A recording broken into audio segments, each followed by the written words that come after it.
এই দেখো বাচ্চাটা আছে না, এই বাচ্চাটা আছে না, এই বাচ্চাটাকে খাই ধরে নেবে বাচ্চাটাকেও, খাইয়ে যাবে। কি বলছো? কি সাপ বটে? এটা হচ্ছে ইন্ডিয়ান রক পাইথন, আর এটা হচ্ছে বাংলায় আমরা অজগর বলি, পাহাড়ি সাপ বলি দেহাতি ভাষায়।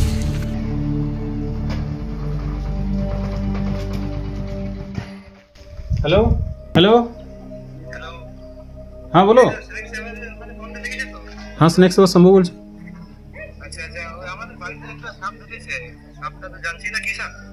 আচ্ছা আচ্ছা, কোন জায়গায়? আচ্ছা আচ্ছা আচ্ছা, ঠিক ঠিক ঠিক ঠিক, জালে ফেসে গেছে। ঠিক ঠিক, আমি বেরাচ্ছি তাহলে, কেউ মারামারি করবেন না। হ্যাঁ আমি বেরাচ্ছি, ঠিক আছে রাখো। প্রতিদিনকার সকালকার মতো আজকের সকালটাও শুরু হলো একটি স্নেক রেস্কিউ কল দিয়ে। আর স্নেক রেস্কিউ কল আসার সঙ্গে সঙ্গে আমি ছুটে চলে গেলাম যেখানে সাপটি ফেসে রয়েছিল সেই গ্রামে। তো যেতে যেতে অনেকটাই দূরত্ব, প্রায় 4 থেকে 5 কিলোমিটারের দূরত্ব রয়েছে আমার গ্রাম থেকে সেই গ্রামের দূরত্বে।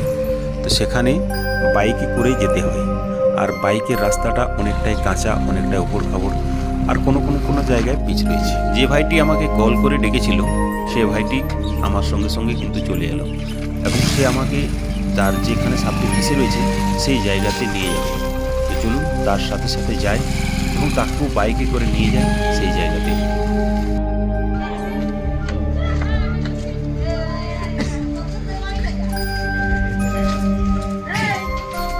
আজকে চলে এসেছি এখানে আর একটা বাড়ির মধ্যে, বাড়ি নাই এখানে, কোথায় লুকিয়ে রয়েছে সাপটা বা কীভাবে আছে চলুন দেখাবো।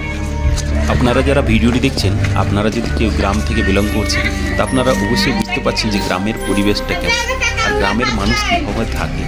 এই হচ্ছে গ্রাম বাংলার, পুরুলিয়ার বেশিরভাগ মাটির ঘর, আর মাটির ঘরের সাথে সাথে আমাদের যেখানে সবজি চাষ করি বা ক্ষেত খামার আমাদের যেমন রয়েছে, সেই সমস্ত জায়গাগুলো কিন্তু এই ধরনের থাকে। তো প্রত্যেকটা জায়গায় এখন প্রায় শীতকালের সময় বিভিন্ন রকমের সবজি চাষ হয়। তো এই বাড়িটা যেটা, সেই বাড়িটার মধ্যেই কিন্তু আমরা সেই সাপটাকে দেখতে পাবো। তো এটাকে কি চাষ করা হয়েছে জানি না, তবে এইভাবে চাষ করার পদ্ধতিটা দেখে আমার খুবই ভালো লেগেছে। তো চলুন সোজা গিয়ে দেখি সেই স্পটে যে সাপটা কোথায় রয়েছে। ধীরে ধীরে শীত পড়ছে, আর শীত পড়ার সঙ্গে সঙ্গে সাপ কিন্তু ধীরে ধীরে হাইবারনেশনে চলে যায়। তারা এই সময়টায় যতটা সম্ভব খাবার খেয়ে নেয় এবং চলে যায়। তো এখানে সাপটা কিভাবে ফেসেছে সেটা একবার আপনাদেরকে দেখায়। তো একদম ভীষণ ক্রিটিক্যাল কন্ডিশনে আছে, তো সাপটা কিন্তু ভীষণ ক্রিটিক্যাল কন্ডিশনে আছে।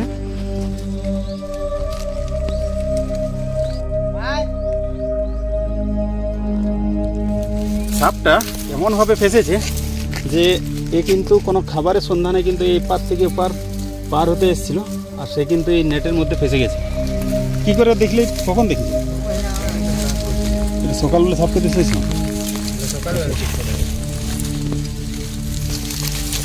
এই ধরনের সাপ কিন্তু বেশিরভাগ যেখানে জলাশয় জায়গা বা নদীমাতৃক এলাকা বা বাঁধ যেখানে রয়েছে, পুকুর রয়েছে, সেই সমস্ত জায়গাতে বেশি থাকতে পছন্দ করে। এটা হচ্ছে একটা মেল সাপ। মেল সাপের মূল লক্ষণ আছে এই যে এখানে দেখুন পা, অনেকেই বলে সাপের পা নাই, কিন্তু দেখুন সাপের পা আছে।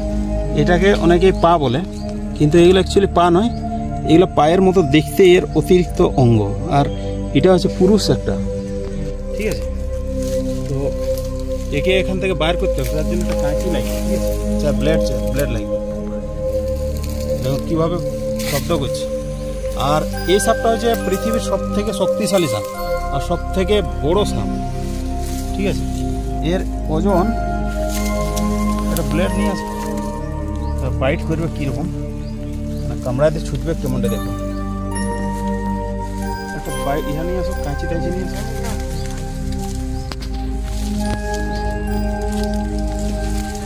সাইজে কিন্তু ছোট নয়, এটা খুব বড় সাপ।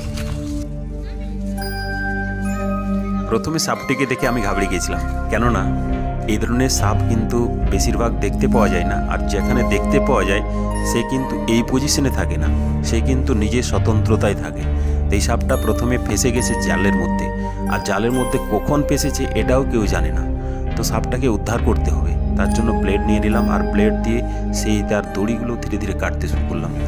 এতটাই ফেসেছিল, এতটাই যে সে তার কিন্তু মনে হচ্ছিল যে গা থেকে তার খোলস ছেড়ে যাবে, এতটা পরিস্থিতি গম্ভীর ছিল। আর সেখান থেকে সাপটাকে উদ্ধার করা খুবই বিপজ্জনক ছিল, কেননা সে কিন্তু তার মুখ দিয়ে যে কোনো সময় বাইট করতে পারতো বা কাটতে পারতো। সে কিন্তু এই জন্যই কাটতে পারছিল না, সে তার মুখটাও কিন্তু সেই নেটের মধ্যে এমনভাবে জড়িয়ে পেঁচিয়ে রয়েছিল, সে কিন্তু ইচ্ছা করলেও সে কাটতে পারতো না। আর মনে হয় যে এ কিন্তু অনেক সময় আগেই নেটের মধ্যে আটকা পড়ে রয়েছিল, যা কিন্তু কারোর চোখে পড়েনি। তো যাই হোক, যে মানুষটি এই নেটটা ভাষা সাপটিকে দেখে আমাকে খবর করেছে তাকে অনেক অনেক ধন্যবাদ। যে এ ধরনের প্রকৃতি প্রেমিক যারা রয়েছে, সাপকে ভালোবাসে, পরিবেশকে ভালোবাসে, তারা আছে বলে আমরা আজকে পরিবেশ থেকে এই ধরনের সাপকে বাঁচাতে পারছি এবং আপনাদেরকে দেখাতে পারছি যে এই সাপগুলো আমাদের পরিবেশে থাকা কতটা জরুরি, কেন এদের বেঁচে থাকা দরকার। কেননা পরিবেশ থেকে যদি এই সমস্ত সাপ নিশ্চিহ্ন হয়ে যায় তাহলে একদিন আমরা সেই চিড়িয়াখানা আর জুতে ছাড়া এই সাপগুলোকে দেখতে পাবো না। যার জন্য এই সাপগুলো বেঁচে থাকা খুব জরুরি, প্রকৃতিতে এদের বাঁচার খুব জরুরি আছে। তো কিভাবে উদ্ধার করছি সেই ভিডিওটা আপনারা দেখুন, কিন্তু কেউ মিস করবেন না, স্কিপ করবেন না। এরপরে যে ভিডিওর যে দৃশ্যগুলো রয়েছে সেই দৃশ্যগুলো আপনারা দেখলে চমকে যাবেন।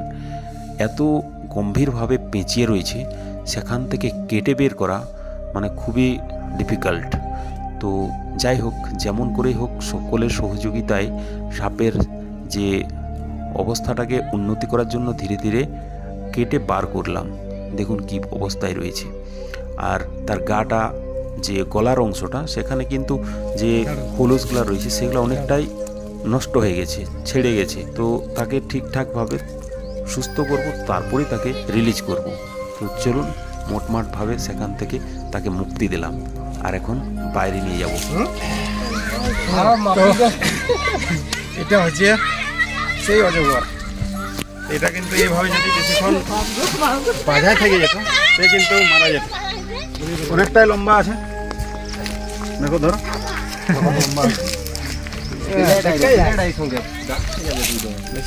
লম্বা, এটা প্রায় 5 ফিট লম্বা, 5 ফুটের উপর লম্বা হবে। আর এ কিন্তু কোনো শিকারের সন্ধান এসেছিল, যাই হোক শিকার মানে করার জন্য এসেছিল, হয়তো শিকারকে তাড়া করে এসেছে আর এই নেটে ফেসে গেছে। কোনো পাখি টাকি বা কোনো, চলো যাওয়া যাক।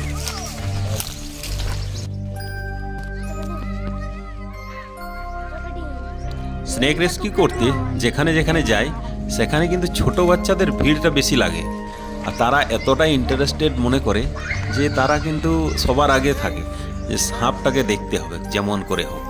আর এই জন্যই কিন্তু আমি যে জায়গায় যাই সেই জায়গায় সবথেকে বেশি মেয়ে ছেলে এবং ছোট বাচ্চা জড়ো হয়ে যায়। তো আপনারা দেখতে পাচ্ছেন ভিডিওতে যে আমার পেছু পেছু কত ছোট ছোট বাচ্চা দৌড়ছে। তো দেখুন কত সুন্দর তাদের লাগছে।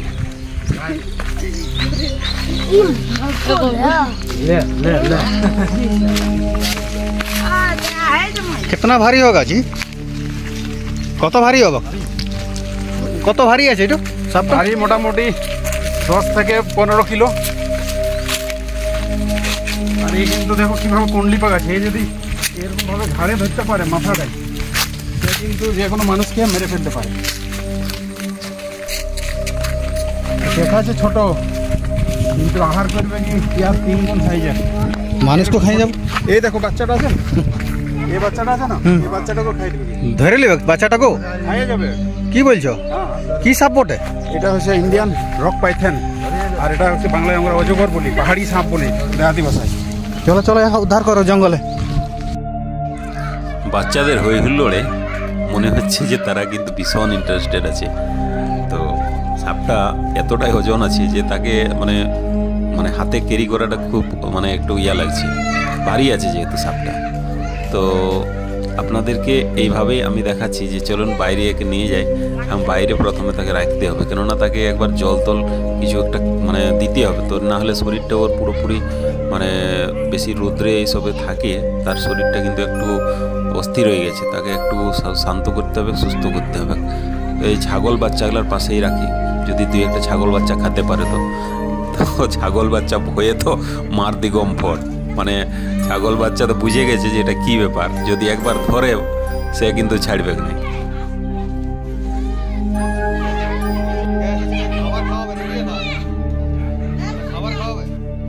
আপনারা বিভিন্ন ধরনের সাপ দেখেছেন, আর বিভিন্ন রকম সাপের বিভিন্ন রকমের সাইজের দাঁতও দেখেছেন। বিষধর সাপের দাঁত আলাদা রকম, এবং যেগুলা বিষহীন সাপ সেগুলোর দাঁত আলাদা। কিন্তু তার মধ্যে আবার কিছু সাপ আছে যেগুলো সাপের আকৃতির হিসাবে তাদের দাঁতের আকৃতি বিভিন্ন রকমের হয়। আপনারা এই যে সাপটি দেখছেন এটি অজগর সাপ, আর এই সাপটির আপনারা দাঁতের আকৃতিটা দেখলেন যে কি ধরনের।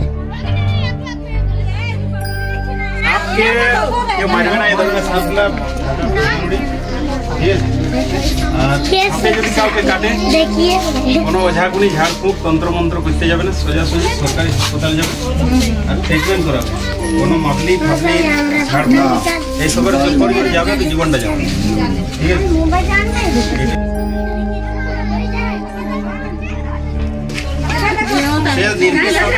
বিষধর সাপে কাটবে, ঠিক আছে?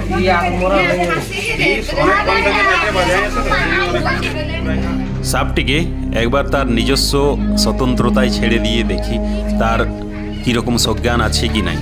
তা আপনারা হয়তো ভাববেন যে সাপটি মরে গেছে, কিন্তু না, আপনাদেরকে দেখানোর জন্যই আমি তাকে ছাড়ছি এবং তাকে দেখার চেষ্টা করছি যে সে চলতে পারছে কি না, না তার শরীরের কোনো জায়গায় হাড় তাড় ভেঙে গেছে নাকি। তো চলুন তাকে একবার ছেড়ে দিয়ে আপনাদেরকে দেখাই যে সে চলতে পারছে কি না। তো সাপটিকে ছাড়ার সঙ্গে সঙ্গে কিন্তু সে কিন্তু চুপচাপ অবস্থায় আছে। তারপর ধীরে ধীরে কিন্তু সে তার গতি কিন্তু ধরে নিয়েছে, সে কিন্তু দ্রুত পালানোর চেষ্টা করছে এবং সে তার জায়গায় ফিরে যেতে চাইছে। তো দেখুন কিভাবে সে চলছে। সাপ কিন্তু অজগর সাপ অনেকেই বলে যে চলতে পারে না, ধীরে ধীরে চলে, কিন্তু না বন্ধুরা, অজগরটি যেমন মানে চলতে পারে তার গতি কিন্তু খুব দ্রুত। আপনারা হয়তো ছোটোবেলার বয়ে পড়েছেন ওই অজগরটি আসছে তেড়েতে, হ্যাঁ সত্যিকারে সে অজগরটি তেড়েই আসে, সে কিন্তু হাঁ করে ছুটে বারবার, কিন্তু সে কাটার জন্য হাঁ করে, কিন্তু এই সাপটি কাটছে না কেন? তার মুখে অনেকটাই আঘাত লেগেছিল নেটের যে ফেঁসে রয়েছিল তার কারণে। তো চলুন তাকে জল টল দিয়ে দিয়েছি, একবার তাকে আবার ধরে নিয়ে ব্যাগের মধ্যে নিয়ে নিই। এটা জল পাইতে পাইতে খুব মানে বেশি মানে কি বলে একটা জলে জীবন, সেই রকমের জল পাইতে পাইতে কিন্তু এর জীবনটা ফিরে আসে।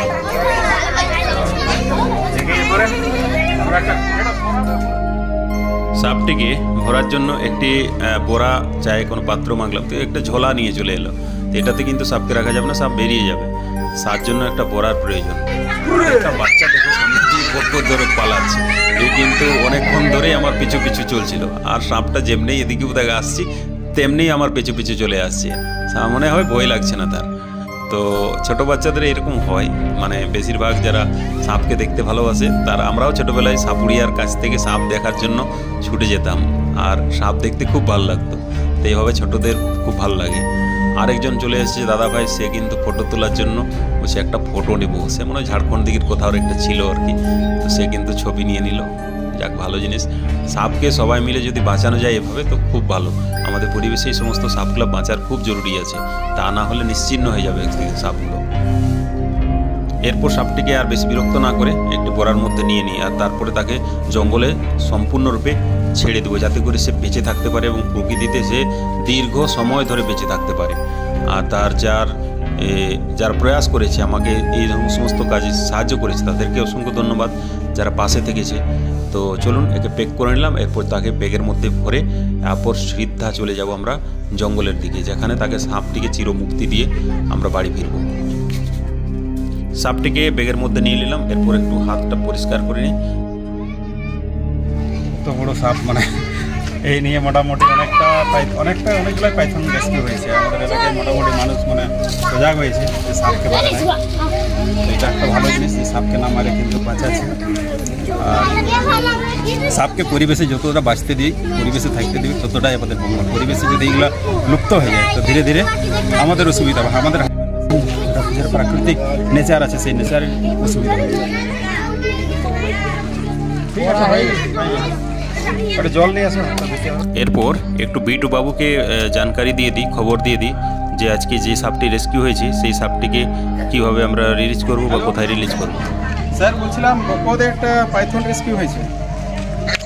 হ্যাঁ, বড় সাইজে আছে, বড় সাইজ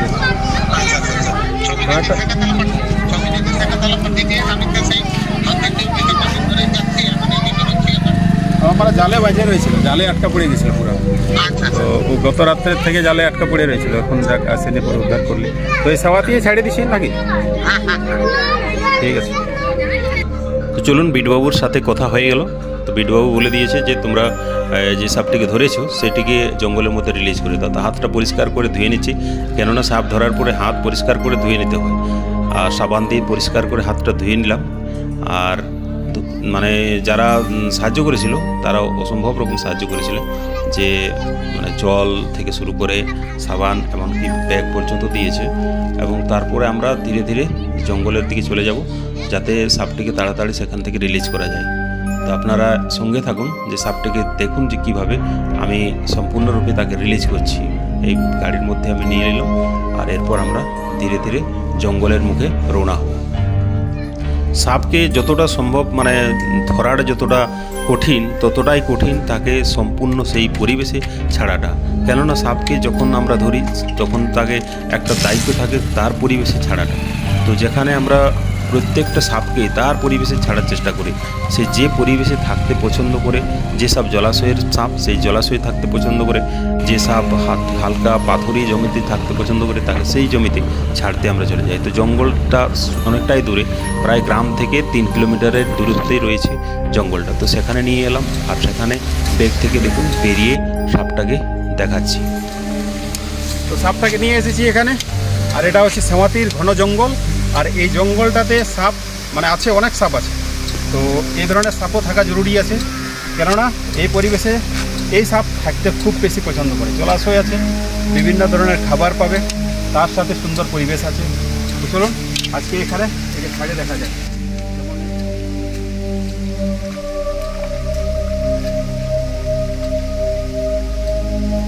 এই নদীটার মধ্যে প্রথমে সাপটাকে একবার খুলে দিই, কেননা সাপটি অনেকক্ষণ ধরে রোদ্রে ধূপে থেকে অনেকটা অস্থির হয়ে গেছে। তাকে স্নান করায় প্রথমে। দেখুন ছাড়ার সঙ্গে সঙ্গে সাপটি কত ফুর্তি হয়েছে আর কত আনন্দ পেয়েছে। সাপটা জলের মধ্যে স্নান করার জন্য একদম দ্রুত বেগে ছুটছে। আর সাপটা এতটাই আনন্দ পেয়েছে মুক্তি পেয়ে, যে মনে করেছে যে সত্যি আমি একজন মানে পুনর্জন্ম হয়েছে। তো সাপকে কখনোই এই ধরনের মানে আপনারা ট্রাই করতে যাবেন না, বিনা ফ্রি হ্যান্ডেলিং করতে যাবেন না। যদি করতে যান তাহলে আপনার অসুবিধা হতে পারে। এই নদীর মধ্যে জলটা যেমন পরিষ্কার আছে, আর সেই পরিষ্কার জলে সাপটা কিন্তু চকচক করছে। এত সুন্দর সাপটা দেখাচ্ছে যে সাপটা দ্রুত পালাচ্ছে, তার পরিষ্কারভাবে লক্ষ্য করা যাচ্ছে। আর এই নদীর জলে এই সমস্ত সাপ কিন্তু বেশিরভাগ লুকিয়ে থাকে। আপনারা জানেন যে অ্যামাজনের রেন ফরেস্টে এই ধরনের অ্যানাকোন্ডা, এর থেকে বিগ সাইজের বড় বড় সাইজের অ্যানাকোন্ডা কিন্তু সেখানে জলে কিন্তু লুকিয়ে থাকে, গাছের মধ্যে লুকিয়ে থাকে। আর সেখানে তারা আহারের জন্য তাক পাকিয়ে থাকে যে কখন তারা আহার বা শিকার করতে পারে। তো সাপটিকে প্রথমে ছেড়ে দিয়েছি, দেখুন সাপটি তার গতিবিধি কী রকমের হয়।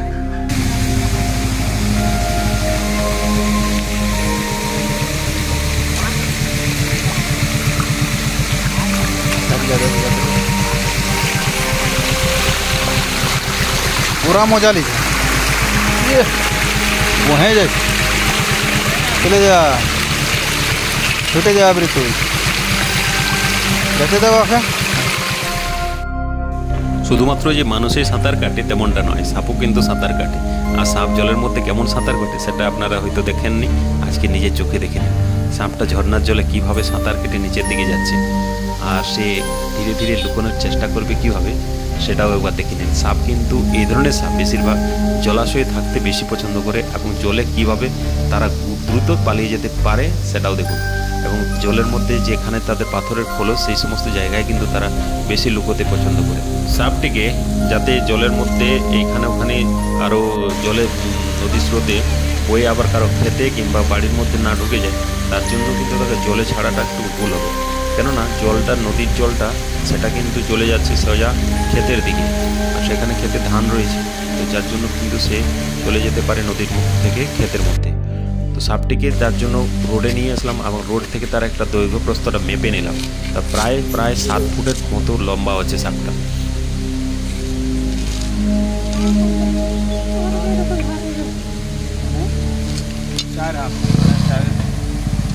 ছ ফুট লম্বা আছে। থেকে একে এখন এই জঙ্গলে ছেড়ে দেবো যাতে করে সে আরামসে থাকতে পারে। আর সাপটিকে আমরা এখানে না রেখে কিন্তু তাকে জঙ্গলে পাঠিয়ে দেবো, কেননা জঙ্গলে যদি সে উঠে যায় কোনো না কোনো বড় পাথরের চাট্টানের খোলসে কিন্তু সে লুকিয়ে যেতে পারবে, আর যার জন্য সাপটিকে আমরা সেই জঙ্গলে সম্পূর্ণরূপে ছাড়বো। তো চলুন, আজকে এই জঙ্গলটা যেটা রয়েছে এটা হচ্ছে সেওয়াতি ঘাটির ফরেস্ট। তো সেওয়াতি ঘাটির ফরেস্টটা খুব বড় ফরেস্ট। তো এখানে বড় বড় চাট্টানের সাথে সাথে খুব বড় বড় গাছও রয়েছে, আর বিভিন্ন ধরনের খাবারের সন্ধানও সে কিন্তু পেয়ে যাবে, যার জন্য সাপটিকে এই জঙ্গলে সম্পূর্ণরূপে আজকে আমরা রিলিজ করে দিচ্ছি। সাপটাকে এখানে ছেড়ে দিলাম। তো এটা সেওয়াতির একটা ঘন জঙ্গল, আর এই জঙ্গলে বিভিন্ন পশু পাখির সাথে সাথে বিভিন্ন রকম সাপের প্রজাতিও আছে। তো তার সাথে আরেকটা সাপ যুক্ত হলো, সেটা হচ্ছে ইন্ডিয়ান রক পাইথন। তো দেখুন এখানে সাপটাকে ছেড়ে দিলাম যাতে করে সে প্রকৃতিতে বেঁচে থাকতে পারে, আর এটাই হচ্ছে এর উপযুক্ত জায়গা। এরকম পরিবেশে এই ধরনের সাপ কিন্তু থাকতে বেশি পছন্দ করে, তো যার জন্য সাপটাকে এই রকম জঙ্গলে ছাড়লাম।